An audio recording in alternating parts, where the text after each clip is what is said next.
Here I've got a Sony CDX-M750, and this radio wasn't responding to me pushing any buttons, wasn't opening up or doing anything. And what I also noticed was that the heatsink was getting warm, so I know it was getting power.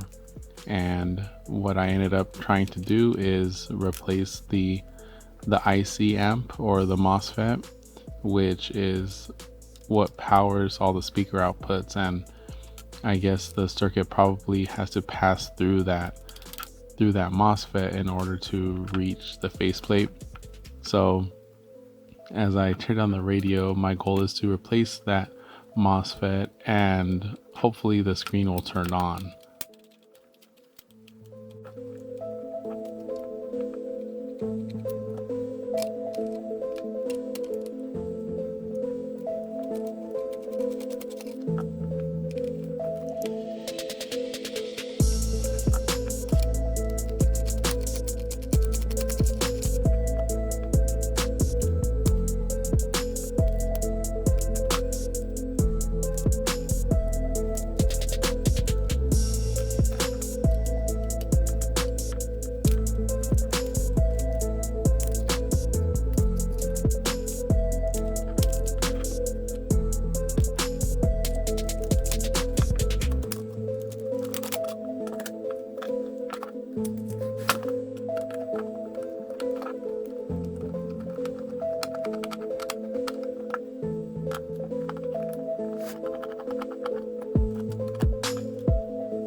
Now that the MOSFET is replaced, the radio does respond and the faceplate will rotate out, but the inner screen does not work no matter what buttons I press.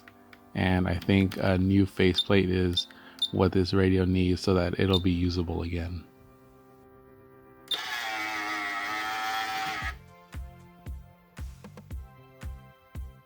Thanks for watching, and feel free to enjoy my other videos. Subscribe and follow my Instagram page for future content and radios that I have for sale.